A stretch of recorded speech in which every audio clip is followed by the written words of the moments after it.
whereas for thousands of years, in fact, Ethiopia has been the paradise by accepting Islam.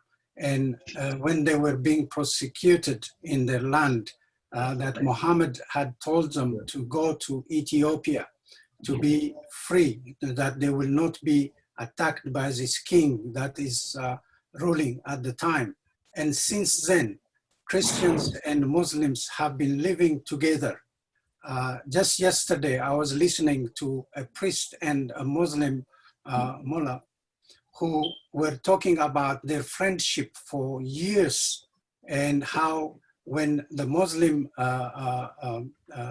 leader was having a marriage of his first daughter, that his compound was not enough to accommodate the people whom he has invited, and had to use his next door neighbor to come for all the guests to go there. And that they had this wonderful relationships that is not known, but right now, because of these extremists that the Reverend had just indicated, there is a wage that is being tried to create in between Muslims and Christians, and quite a lot of young people. Imagine we have 70% of 115 million Ethiopians, young people under 30, who have no jobs. Therefore, they have become the targets for extremists to propagate this idea and randomly attack, identify Christians who may have a cross on their forehead or a piece of thread around their necks to indicate that they are Christians, and being attacked and mutilated, and all kinds of places within the southern part of Ethiopia, churches being burned. So these kinds of seminars are so important that the world needs to know that we have to protect, we have to fight against this inhuman act by other men. I agree. I do appreciate it. Yeah. Okay, thank you very much, Dr. Be. I think what we can do, because, you know, on the pre-meeting, we came up with this issue. I propose that I can organize a meeting, a Zoom conference, addressing those issues with different representatives. So, Dr. DeBell, I can work with you and with Alan, with Reverend John. John, are you interested in working? Very interested. Very good. I know that Alan is on board. I don't even need to ask him about it. Yes. So, thank you very much. So I will work on this. We can create a forum discussing those issues about the situation of Christian persecutions and proposals, ideas, project programs that they're dealing with those issues and how to solve it. So thank you very much, Dr. Bella. Thank you. So now we can start our today call. So thank you very much for everyone that is present to our meeting. And this is a follow-up call of the conference that was held in June with 10 speakers from 8 different nations, in which we try to address the response of the civil society towards today's crisis and the way forward to identify possible solutions. That conference was held in the month of June, and now we are towards the end of September. So after several months, the situation drastically changed in many locations. In June, for example, the crisis in Brazil, it was not that big, let's say, or that great. Today, we have almost 5 million people infected, and thousands of people have passed away, who died, and the country is facing an incredible political and economical crisis. India is number 2 after the United States. We see, and we have Alan, he can address a little bit this issue, what happened in the United States in the last, from June until today, is in many places became like the wild, wild west, with the incredible social unrest and economical impact. And the truth of the matter is the United States of America are the nation, is the nation that influence the world. There's a world impact. People can like it or not. He liked Spike Lee, the director, the movie director. He said this, he said one sentence that is very right to the point. He said, if the United States sneeze, the whole world will catch cold. I mean, that is really true. The United States impact to the world is like that, has an incredible influence in all different directions. And I see, I'm working a group of young leaders from our network, through which we try to build an academy for leadership, and talking with them and others. From June until today, the situation in many nations of young people has worsened, became very bad in an incredible degree, and is a point of concern. And hundreds of thousands of people have lost their jobs. Small shops, factories have closed down, or they are going to close down by the end of the year. And then we see the polarization of political fronts, you know, using this pandemic to promote their ideological worldview without really helping to solve the situation. And creating actually a greater divide in the nation.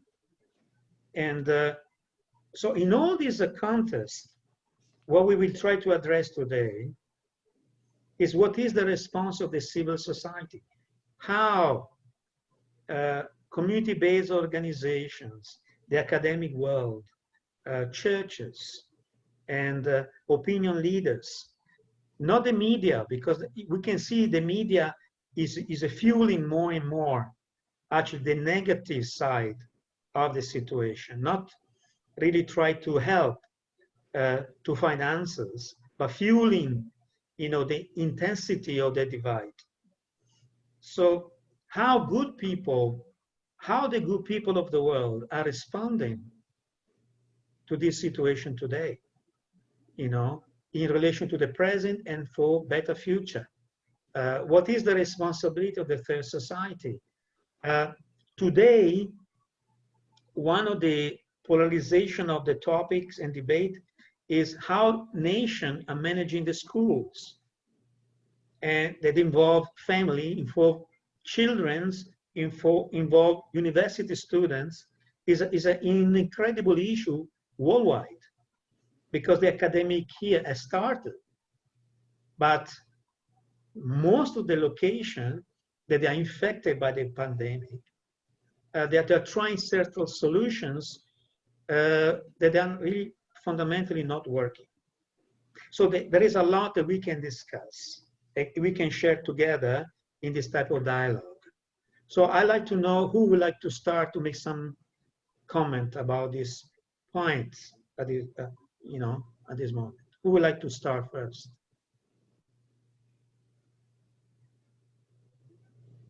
Anybody? I could start. Okay, thank you, Ricardo. I'm very glad to be with you all. I could start analyzing the role of the youth in Paraguay. We have a current situation nowadays, not only with pandemic, but also with guerrillas movements in our country. this is not a usual thing, a usual theme for us. We are all afraid that this guerrilla movement has some support in the population, in the armed population, and it concerns us that there are nowadays 3 terror bands from Brazil working already in Paraguay.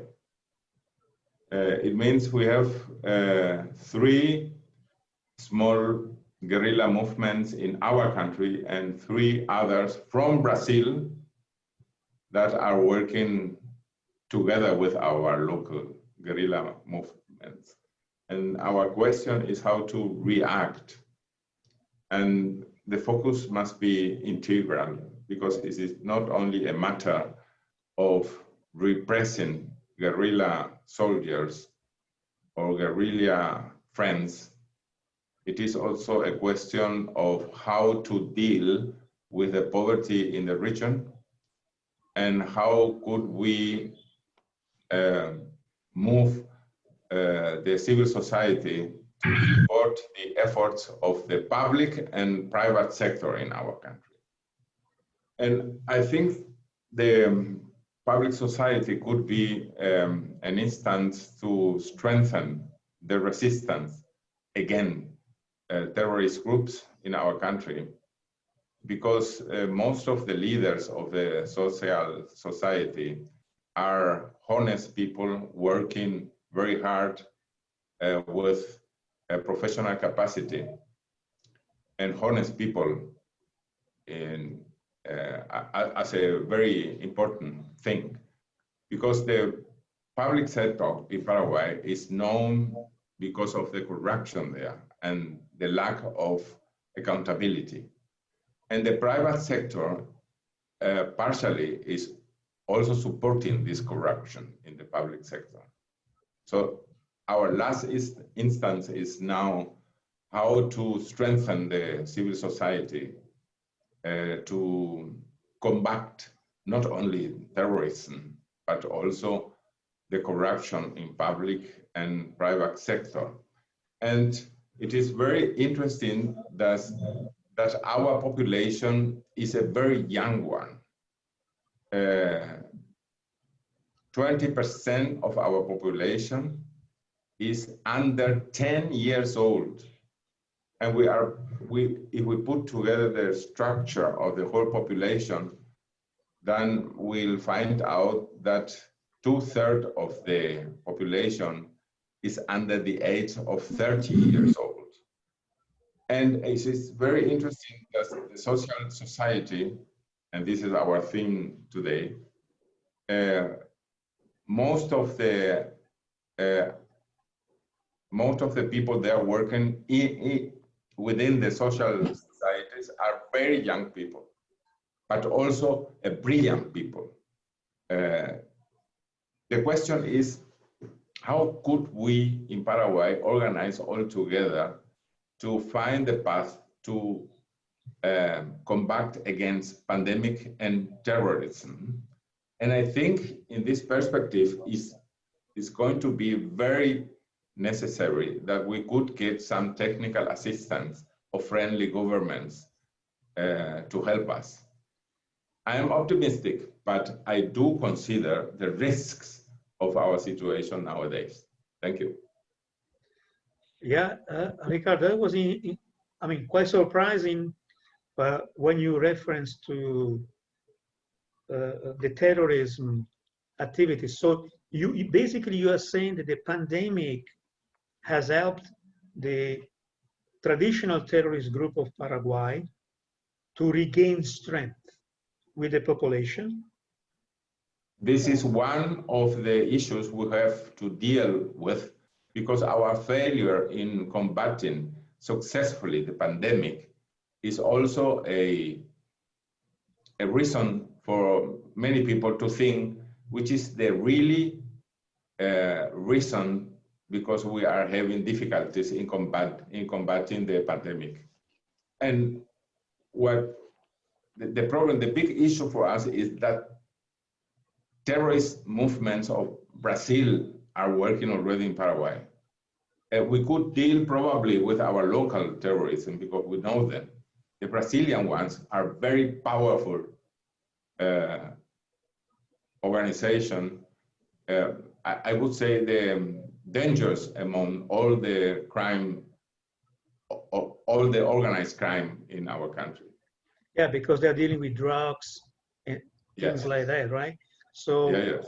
basically the pandemic has created a, like in all places, a social crisis, has weakened the capacity of government to give a proper response to the need of the populations, particularly the most vulnerable, the poorest or the poorest of the poorest, and the people in the interior. They are usually the most affected because they don't receive the proper health care or they don't have the proper infrastructures concerning health. So those groups that you're mentioning, do you know how they act? In other words, they intervene helping the people to try to conquer their supports. They bring some type of relief to the people. How they became more prominent right now in Paraguay in relation to this social crisis caused by the pandemic? They be more active than the government towards helping the people? I think there are not only guerrilla movements, they are terror groups. They are having some leaders of our society in captiveness. I mean, they are against rich people, against celebrities, and they are prisoning them, and they are getting some money because of these terror activities, and they put this money in the hands of the ultra power people. I mean, indigenous people. I understand. So basically this contest has been used as an excuse to destabilize and create a new type of powerhouse within the countries. That's basically what they are trying to achieve. That is basically the point. I understood. Well, it's very complicated. If I could register in, I certainly cannot look at the United States in the same context of what Dr. Ricardo has just presented and framed regarding what's going on in Paraguay. However, I do suspect that there's an interesting intersect, perhaps across the world, related to social media. We do know that young people especially thrive on social media. One area that GPF USA has engaged in has been a focus on countering violent extremism in certain areas of the country and recognize how social media is used to actually induce and recruit young people into extremist activity. So with that, we have attempted, where we have implemented certain educational and training opportunities, both for law enforcement as well as for community leaders. We have introduced training on how to become aware of the use of social media as a platform and a tool to recruit young people from all walks of life, not just underprivileged, but the privileged as well in the United States. So, Dr. Ricardo, I can only reference that as it relates to what we have done in the United States as a possible place for individuals that are in proper position in Paraguay to take a real look at. Now, let me add to that, related to the pandemic. The reality is that we have further isolated everyone during this quarantine time of life. Young people already were gearing themselves toward social media, but now with this isolation agenda, the entire world facing this infectious pandemic is more and more isolating itself. What ends up happening is human beings are really not meant at all to be isolationists. As a result of us isolating ourselves, we begin to then react to what we hear by way of news that is inflammatory by and large.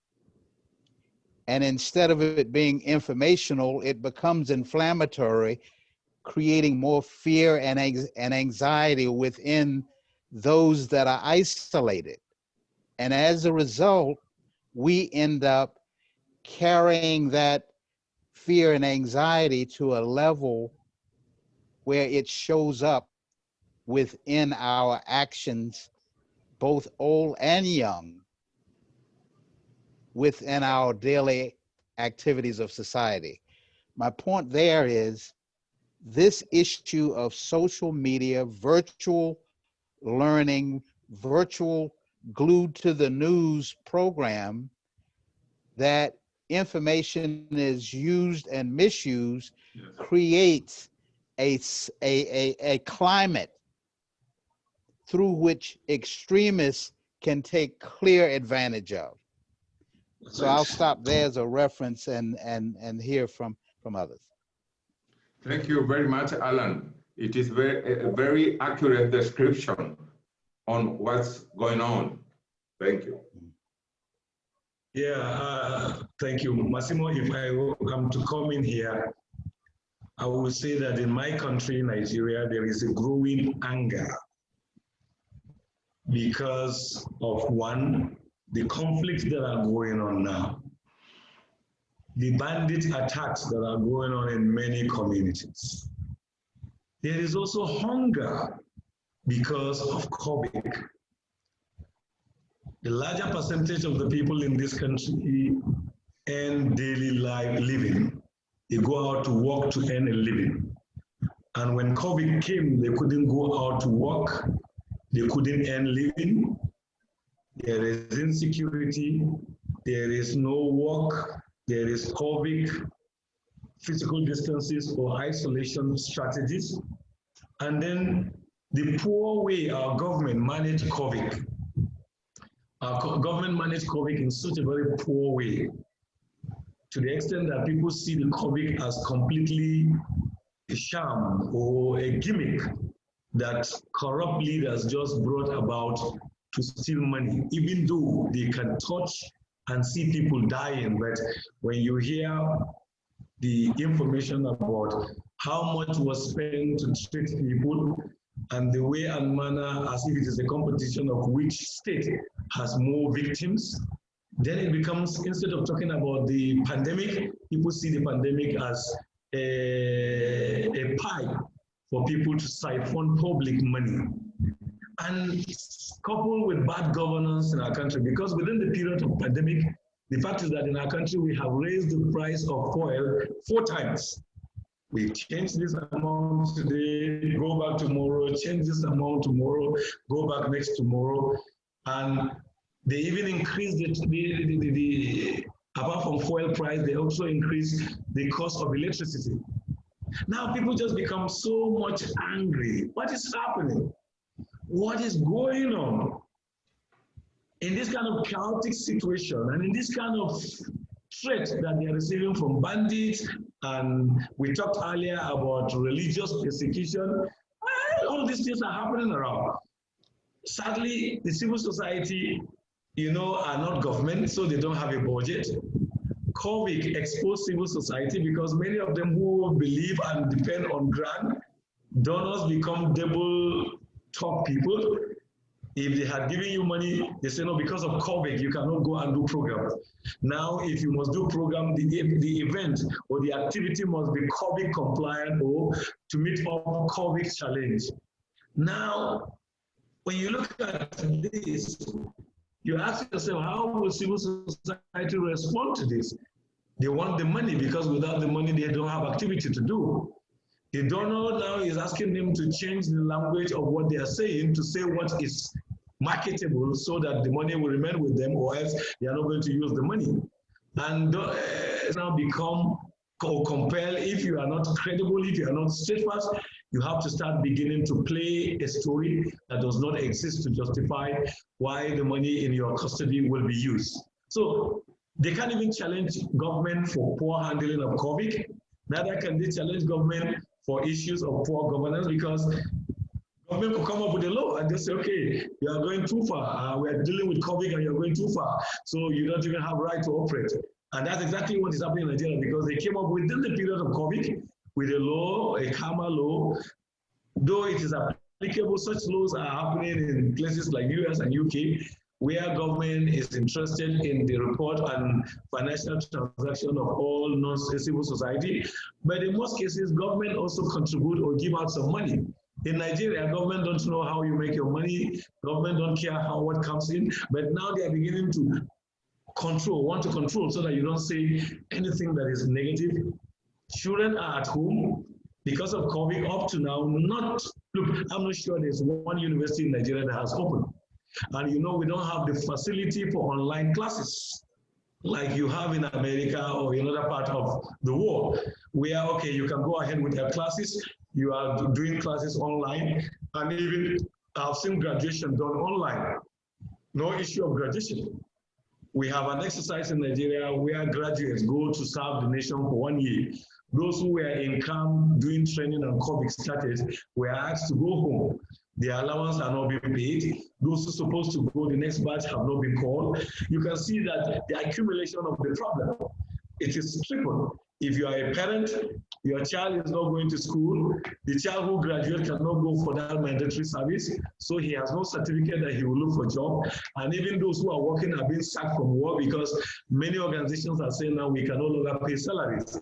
So this and many others have become a serious challenge to us. Okay, we talk about the social media. Well, the messages that comes out of social media today, even if you want to use the social media to counter violence, extremism, because everybody is virtually angry and people are using social media as a way to communicate and express their anger, you really don't know who is expressing anger because of lack of job, or you may not differentiate who is expressing anger because of poor governance and then violence, extremists. And extremists are very smart, knowing fully that the larger population is angry, the larger population is hungry, the larger population is not comfortable, the larger population is feeling things are not going right. You see, it becomes very easy for them to say, oh, it's not right because you've given space for these people. It's not right because you've allowed these people. And unfortunately, gullible people begin to fall victims and now begin to think, oh, yes, honestly, we're not doing right. We're supposed to challenge these people, not knowing that they are actually supporting extremists who will destroy government and eventually destroy even those that they are recruiting. So you can see the dilemma the entire society is facing. School challenge, work challenge, donor double strategy or double talk. They are not consistent in what they are doing. You will find new grants opportunities are coming, but they are COVID matters. And nobody has actually done any program about COVID. So you have to create issues that do not exist just to justify why you want to do and get grant, because it is from the grant you pay your staff, it is from the grant you carry out your activities. Without those grants, you don't pay your staff. Without those grants, you don't carry your activities. You can see how confused people are, and so much compromise is beginning to come in. Not for good, compromise that is beginning to come in for bad. Longer, then the problem will be everywhere. Civil society that's supposed to be educating the people would have also become part of the confusion. And so who educates who sensitizes who mobilizes who helps to build the capacity of who? Now you will see the society, the country itself will continue to be in problem. Global Peace Foundation Nigeria did something during the COVID, trying to win those they are working with by providing and supporting them with meals. But how much money do you have? How many people can you support? Nigeria is like Brazil. We have almost 200 million people. As you can imagine, you need a whole state fund to do that. Even if state fund cannot help people, who are you as an NGO to say you can help this kind of population of people? If you choose to help this group, you are also creating another problem, because there's a problem on the other side and you have not gone that side. So you balance. We are doing an interfaith collaboration in Nigeria, and especially in Kaduna State.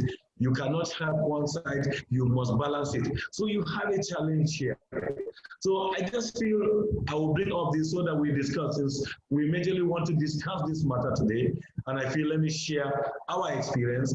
The challenge we are facing as civil societies, the challenge in our community because of COVID-19, bad governance, and violent extremist bandit activities that is going on, and religious intolerance that is happening around us. Thank you very much. Yeah, just to make a comment is that what you mentioned about people, they are really upset, they have hunger against things. And I mean, they're really, really struggling. I have to say that this is a, generally speaking, where this pandemic has really influenced the way of life for the people. It's present almost everywhere because of bad governance. It's not just the case of Nigeria. We have the same situation in Brazil. You know, I'm originally from Italy. I talk, and I have a business in Italy. I talk to my brother, my friends, etc. in Italy. One of my sons is in Luxembourg. I have friends all over Europe. And it's the same. People are really upset. And actually, already there have been several cases of population going against, with protest, the political leadership in many different ways. And I think that the most relevant element of this conflict is within the United States. On top of it, in the United States, this year is the election year. So there is even this incredible ideological, manipulations of issues for election purposes. They're fueling even more this hunger and this conflict among people, polarizing the situation. On top of it, in Nigeria, you have terrorism, based on economical roots, like down in the Delta, or with Islamic group, etc. Like we heard from our friends from Paraguay, Ricardo, that now, terrorism in Paraguay has been present for decades, since the time of Che Guevara. But now they start to come up again as a terror group in order to destabilize the country. So you can see how the situation is very similar around the world. It's maybe more intense in certain components of this social crisis, less in others, but we have a common path around the world today. And that is interesting. What I think we will face very soon, actually, is the economical impact of what has been take place this year. And that is, I think, where the real danger will come out. You know, in Italy, 1 million people are going to lose their job in the next few weeks. In 2 or 3 weeks, 1 million people, they're going to be out of job. Already 850,000 people lost their jobs. And what is the difference, for example, let's say between Italy and United States, Brazil and Nigeria? I think that a fundamental difference is that I think it's the same in Nigeria. Most of the population in Brazil doesn't use banks. They don't have credit cards, you know? They're using cash to deal with life, to pay bills. And they are the common people. They are the poor and the poor of the poor. They are doing the barato type of, do this for you, you do this for me, and they pay in cash. So there will be an economical impact, but it will be terrible in the most developed countries, so-called more developed country economically. There will be, I don't know what will happen in October in most of the European countries. You know, I can see what happened with the schools. They are all in crisis. They don't know how to manage. You know, you mentioned about education, how Brazil has solved in many locations. It's not ideal, but it really helped. The educational issue. We are using radio. So we have teachers going by the radio programs and teaching to pupils mathematics, Portuguese, history, whatever, through radio lectures. And government, for example, in the state where I am, together with the Department of Education, they start to use TV to give lectures to young people, because most of young people don't have access to the online platform. They don't have personal computers, but they have TV at home. And interesting enough, everybody has what? The cell phone. So they are using also cell phone. The private sector, for example, is using a lot WhatsApp. They prepare lectures and they create groups, and they're using WhatsApp to send lectures to students, and they have debate on the chat through WhatsApp. So in other words, people, they got their own creativity and their own spirit of innovation to find solutions out of government interventions, but people creativity. And that is actually the power and the role of the civil society. If the people of civil society put their head together, they will come out with solutions, because they're touching problem firsthand. They are faced by the problem day by day. Parents, you know, businessmen, you know, people that are selling things, etc., etc. They are the people that can find the solutions available with the capacity that they have. To conclude, going back to Ricardo, I think in Paraguay, Ricardo, you need to build a coalition of good people to face the crisis that you mentioned. You need to inspire leaders of other organizations to come together with you and establish a coalition for the organization. Working on that. Fantastic. I think that's the way to go. A coalition of really committed people will raise the conscience and make the difference, and will have an impact, even though it's hard fight. You know, I'm going to use a kind of a reference to a phrase that in order for us to know where we're going, we have to know where we've been. So as I was listening to Reverend Hyep and reflecting on what you just articulated, Massimo, where you basically connected the whole world with similar experiences and current circumstances. When I look at the United States, there's a clear interlocking thread that goes from the pandemic to political divide in this country, to economic challenges as a result of the pandemic, and even to racial unrest that we see going on every day in the United States. The question is, did these things happen separately, or did one lead to the advent of the other? So let's for just a second look at the political divide that has been going on in the United States between Democrats and Republicans, between conservatives and liberals for a significantly long time. And when I say divide, we're talking about it at a level where no one is talking to each other on Capitol Hill.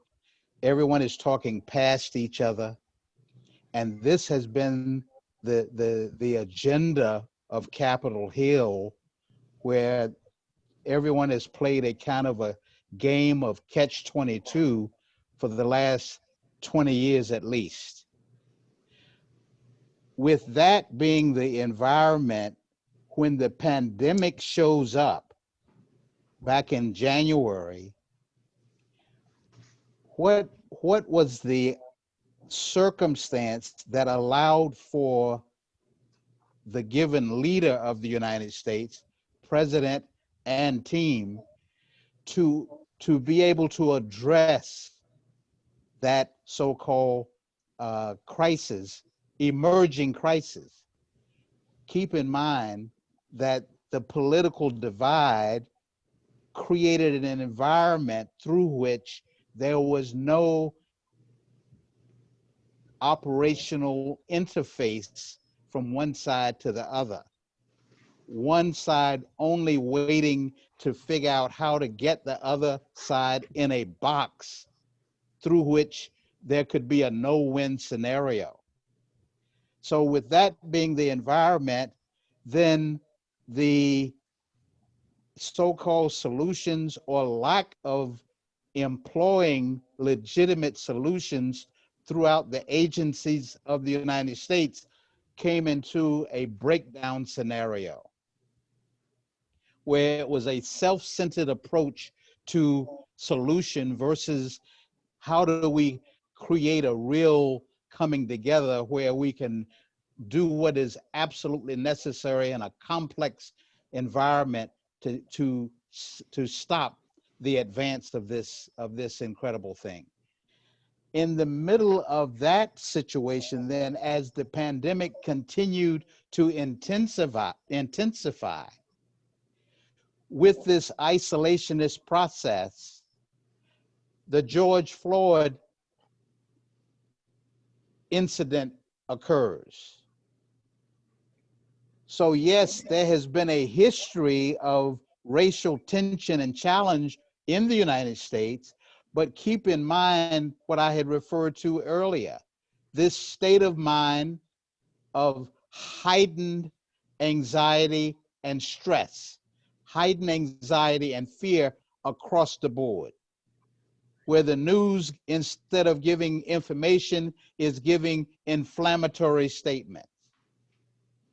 In that circumstance, you have the George Floyd situation occur, and the place practically goes up in flames. My point here is there's an interlocking connection from one situation to the other. These are not isolated incidents. Yes. I suspect that what Reverend Hayab explained in great detail going on in Nigeria are not isolated situations. It's the interplay between responsible or irresponsible government, responsible or irresponsible civil society, responsible or irresponsible even cultural and sociological leaders that are reacting to stress and anxiety and being more self-centered in the program than would be how do we collectively work together to make a difference here. So I just wanted to create a sense of this, where have we come from, that allows us to be where we are now. If you think for a second, if there was a much better interface between one side of Capitol Hill in the United States and the other, as well as the executive branch, then when the pandemic occurred, there would have been a great deal more interplay and a great deal more cooperation to stop the advance.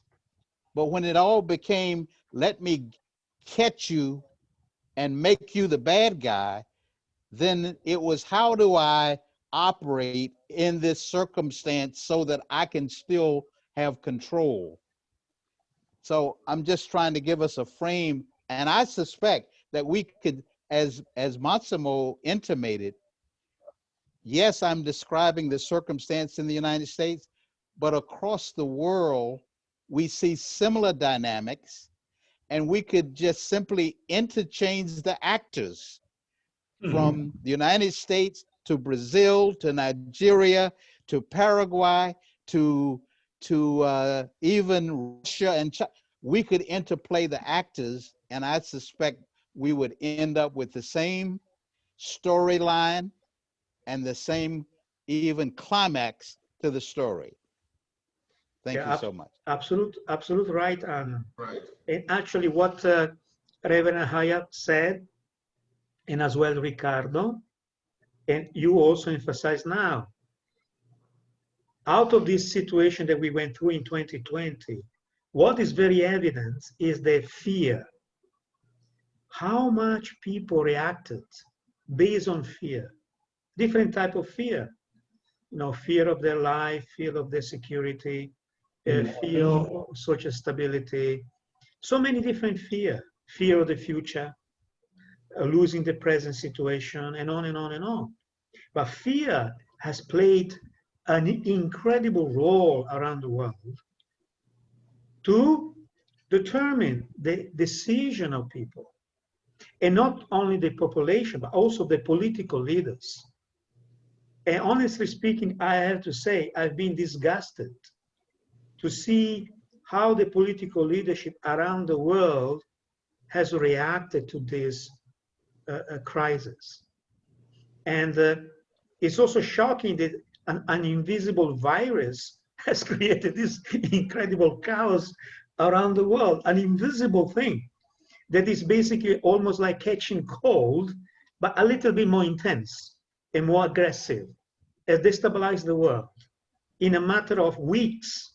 In a matter of weeks, it's like we enter in a twilight zone, and everybody became actors in the same movie.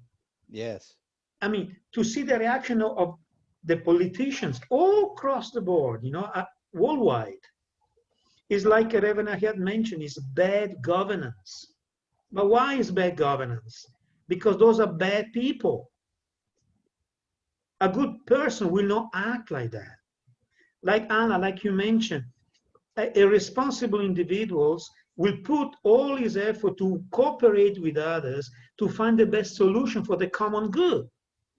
Somebody with a real public mind. Yeah. Instead, no, what we see, selfishness, self-interest, accusation, pointing fingers all the time, everywhere.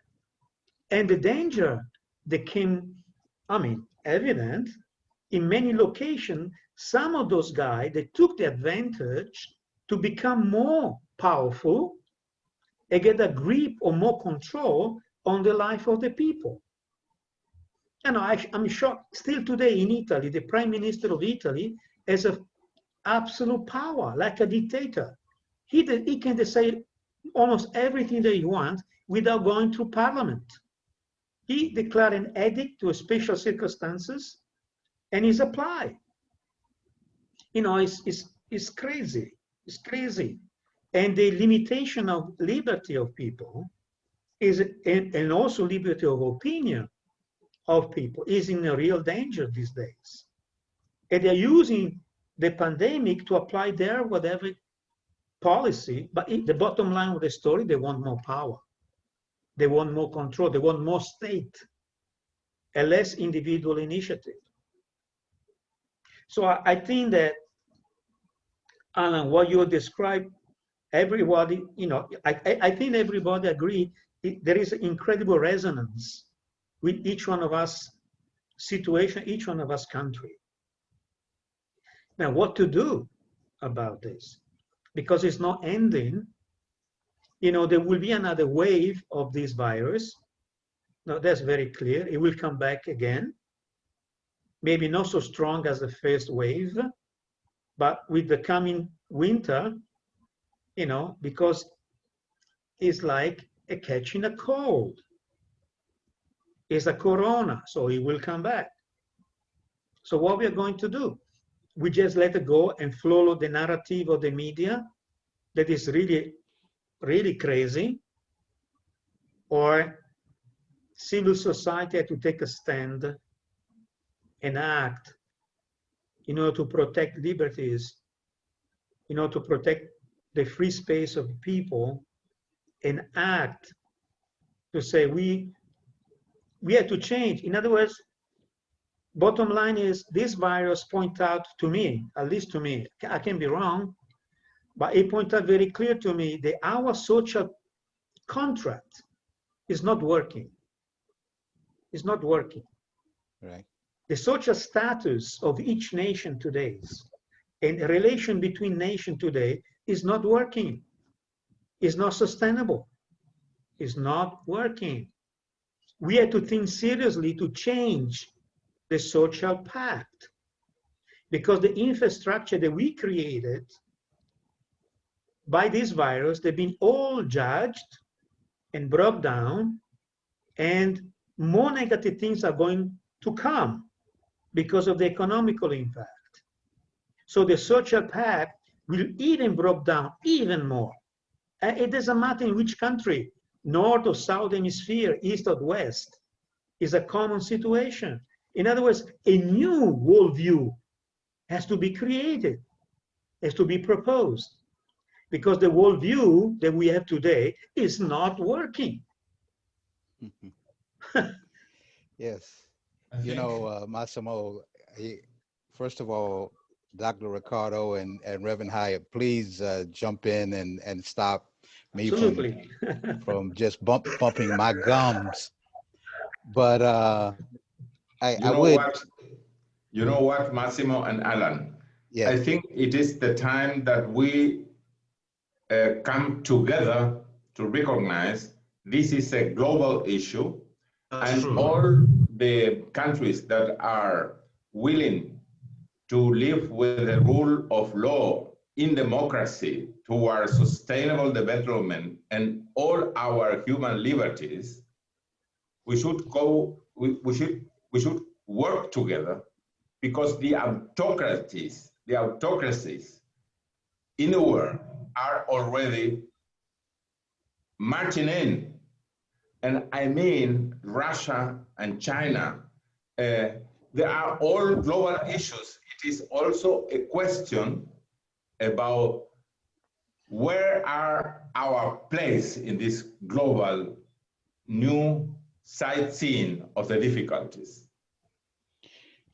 I think you're absolutely right, Dr. Ricardo. And if I can, just for a second, I wanted to use Massimo's reference here to having a new view, a new worldview in a way. to as a segue to this thought that I wanted to present. Basically, if you think about it, culture drives structure. Culture drives structure. And I'm going to give a plug to the chairman of our organization, our collective organization, since we all represent the Global Peace Foundation. And I'll read a paragraph of his reference to this idea that culture drives structure. He says, if you don't have that, what's the default process? The default process is that the absolute backbone becomes the structure, and you create a centralized organization. The directions are given and people follow, but there is no ownership there. There's no creativity there, and there's no teamwork there. It's basically pure command and control just through will. And I believe that 9 out of 10 times that type of organization will fall flat on its face. If you are numbing the nervous system, you don't know what is going on. Think about it. That's what it's like for an organization. An organization that does not have an effective communication is like an organization on drugs. And he gave that reference in 03. So what is he referring to when he talks about culture and communication? It is where the individual is thinking about the larger community before his or her own exclusive needs. This is where the leader doesn't operate out of a posture of overseer, but rather one of connection with those below and around him. A sense of ownership must be integrated from top to bottom. This was in the founding of the United States of America. That kind of cooperative ownership was clearly from top to bottom. Yes, America, its founding gate was born with a birth defect, which was slavery. And we have had to pay the cost of that in this country ever since. But related to the concept of culture driving structure, if you have ownership operating on every level that is effectuated through fluid communication from top to bottom and left to right, where everyone takes a sense of pride in what their responsibility is for the greater good, then I believe, Massimo, we come closer to a different worldview that can allow us, country to country, to collectively support an agenda to give us solution. Thank you. You know, when you were talking about this, Alan, something came to my mind. It was a comment of one of my son. When I asked him, what do you think is a good point that came out of this pandemic? He said, it's a very simple thing. He said, well, actually, I see people, they start to think differently. And I mean, what do you mean by that? Well, I can see the people there to think about more about others, protection. So they had to wear a mask. They had to be keeping distance. They also have fear, but at the same time, also they have concern about others. And that has started a certain kind of change of attitude among people. Another thing in Brazil that is very interesting is the first time the whole population of the country is facing the same problem, the same issue, the same crisis, the same fear, the same difficulties. It's a collective experience. they, from a collective viewpoint, has pushed the people to think and also to behave differently. So there are some good aspects, actually. They are coming out of this human experience, out of this pandemic. And it's very interesting, with the Conjuve, that is the National Council of Youth, we work on a research towards the youth world about the pandemic. And it's very interesting that so many young people actually have called their friends or relatives to ask, how you doing all right? What do you need? Do you need any support? Can I help you? And very interesting, so many young people, they go active. They were passive before, and now they go active, engaged in helping somebody, some elderly, some neighbor, some relative, some friends, in the context of the pandemic, bringing food or bringing some information. They go active in the social media, spreading information, how to react, how to behave in this way, etc., etc. So what I'm saying is, I trust people. I'm a naive optimist person towards other people. There is a lot of bad, there's a lot of evil. We know all about this.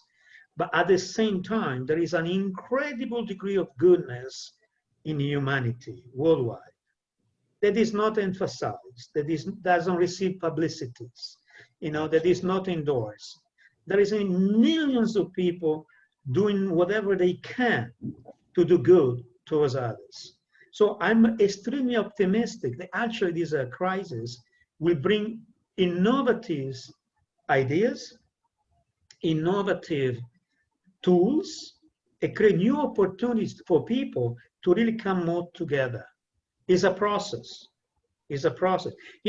Fundamentally also I believe that if goodness will ever be realized in our world, honestly, it will not become because of the goodwill of the people, but out of necessity. Massimo and all mates in this platform, real is that we belong together, Right. and that we should start now a new kind of togetherness. I hope that this Zoom platform is not only one step in the right direction. Let's make up a whole journey. I think this is our destiny. Okay, thank you. Before opening to the people that are linked with us, if they have some question, Reverend John Hayab, do you have some comment from your part? Well, you know that this challenge have created serious problem about our fellowship, about our friendship, about our togetherness. Sometimes when we meet at international meetings, we have side events where we talk deeper about issues. Now we can travel, we can do anything, and the world around us seems to be crumbling. That's why we need to do something. Isolation caused by COVID-19 has just further, and evil is taking advantage of the short time to rush, and do the harm. So that probably by the time we come back to start coming together and talking together, a bigger harm may have been done. That's why I will go with Dr. Ricardo. See, can we begin to work together about issues like this, voicing it out in more than 1, 2, 3, 4, 5 countries, in more than 20, 30, 50 countries? It will show that this is where the trend is going. This is how people are thinking. But if I'm crying only in my room, you are crying and crying only in your room. The Americans are crying only in their room. My brother from Ethiopia, you are crying and crying only in your room. The idea is that, from Paraguay, crying only. The idea is probably it's not really a serious problem, but this is a big problem. Before we know what is happening, we are weak, we are not strong enough to fight it, and we are gone. I agree. Okay, thank you very much. Amen. Amen. Right, amen. So, Alan, you will move to Nigeria and I come to America.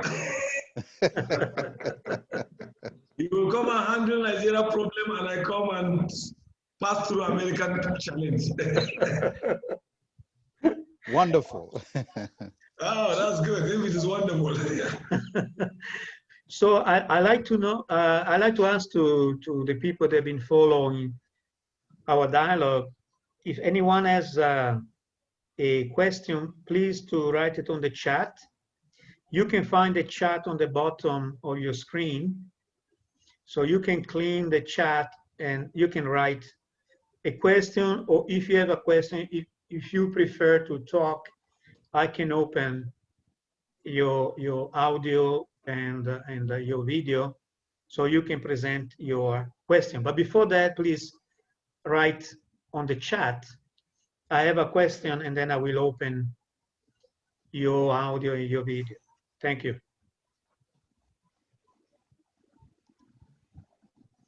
Also, if you don't have a question, a comment, also will do fine. I'm not closing the event, Massimo, but I just want to thank you for the organization of this meeting. And I look forward to keep on doing it together. Yeah, the next step following the call of June, there will be another call, and it will be composed by 4 women from different countries, and maybe 1 or 2 representatives also from Brazil. I'm working on that one. Also, we start another initiative that is called Youth and Family at 360 degree, in which we will have every week a call on Zoom, and also will be posted on a specific YouTube page with professionals addressing those issues related to youth, family at 360 degree. So these are going to be our next online virtual meeting and conferences. So I don't see anybody. Massimo. Go ahead. Well, 2 points. One, actually, Dr. DeBello raised his physical hand. I couldn't see it. I know, but anyway. Oh, I see it now. I see now. You put it on there. So that's one, but also in connection, Massimo, with the next symposium that you referenced, where you indicated that you would have women involved. I wanted to recommend that you invite Talitha Batts, who you will see now has joined us. She's also from North Carolina Central University and has worked with Dr. Devine related to the educational process, online education process that is showing up in Kenya these days. So at any rate, I'm just giving her a plug while I see her online. Okay, we can do that. You can pass me the contact and everything, so I can pass all the information of what we are trying to achieve, and I can talk to her on WhatsApp, you know, for details. Thank you, Alan. So sure. I will unmute Dr. DeBella now.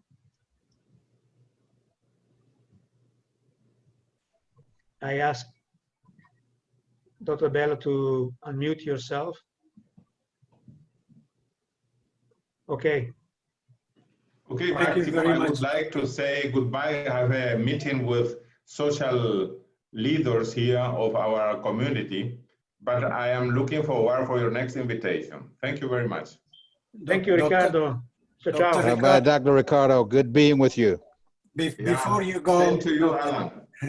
Dr. Ricardo, before you go, I would like to really agree with your suggestion that, as you see, both Dr. Massimo and Alan have weaved around the subject in such a way that there is no other way but to work together to solve such a problem.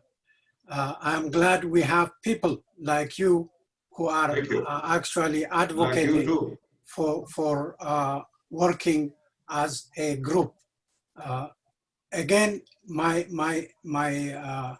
raising my hand is not only to agree with your suggestion, but also to indicate that we have people who are concerned, and we are witnessing by this very conference that there are good people who have good ideas, who can bring together world leaders in this very sense that can be perhaps prodded to realize that the good always wins, and that our ultimate goal has to be to save humanity.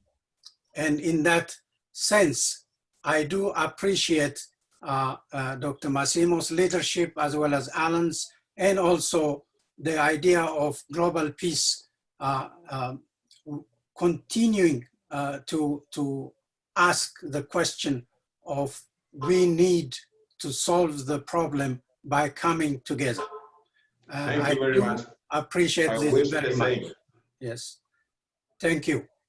Dr. Massimo, I do appreciate all those ideas across the board, internationally, that we are being faced with a particular problem of coming together to solve the enemy which is invisible, but we are visible human beings that are suffering by this enemy's attack. And we are going about it the wrong way, that rather than attacking each other or competing, as Alan put it, for solving the problem by going how one can score better than the other. When you know the problem, and when you know the fact that it can only be solved if we can come together on a subject, and the problem becomes so small because we have big ideas. And in order for this to work, let us make sure that the ideas that Dr. Massimo has suggested, a conference on peace and prosecutions, and on peace and how to solve this problem, would be done as soon as possible. Thank you so very much. I appreciate it. Yes, thank you. Yeah, we can work right away on your suggestion. No problem to organize. Let's support us together, Massimo. All right. Thank you, Ricardo. Anyone else has any comment or question? Okay, so I don't see anyone there. Therefore, I think everybody agree. No, that when there is no comment, it's because everybody basically agree. You know? Silence is consent, right, Massimo? Right. So, by the way, kind of from a practical perspective, as we are discussing the way forward, I did want to reference what I saw online from the Association of American Medical Colleges, where that organization, which represents, you know, literally hundreds of American colleges in the United States, at least, maybe even South America too, I don't know. But they actually have presented the way forward on COVID-19, and connected with that, they've given a roadmap to reset the nation's approach to the pandemic, which includes 11 evidence-based actions.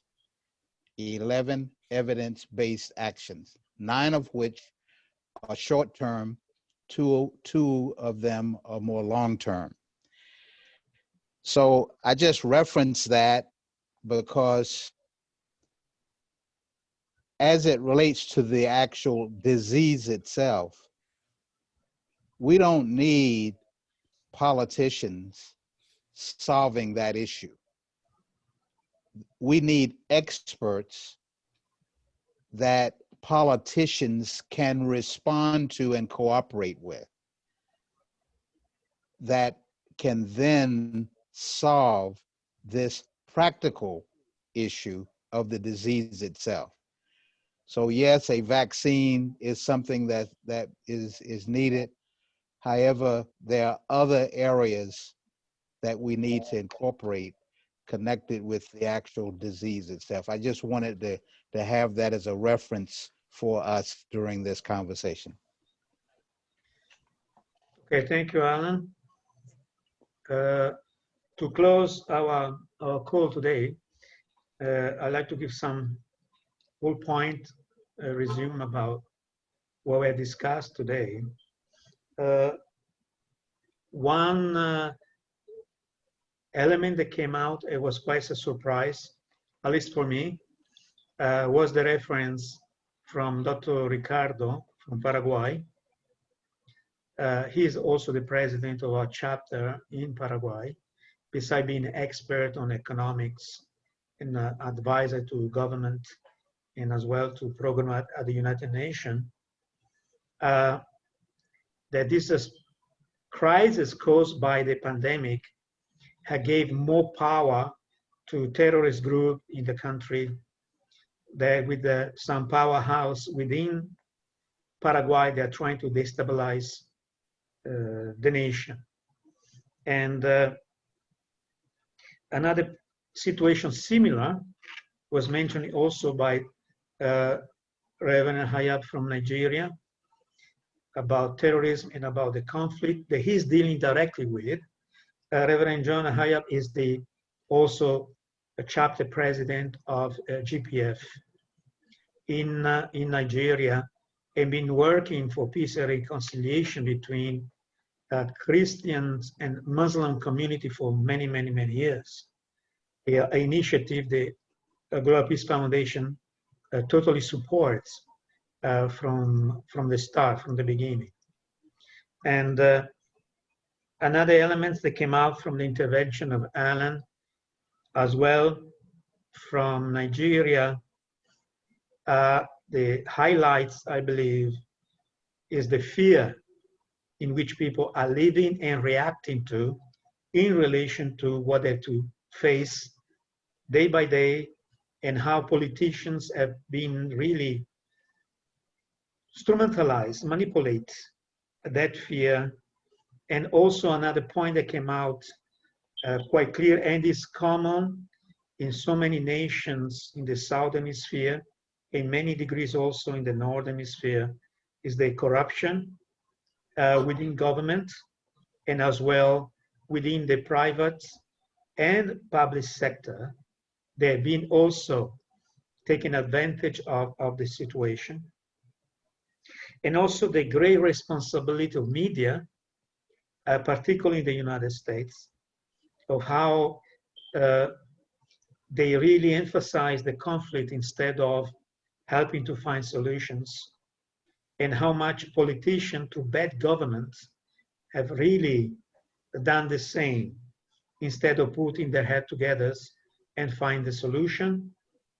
And in conclusion, what it came out is that basically we need a new view about our world, a new social pact, and how important is the culture is driving infrastructures, basically, is driving the development of a society.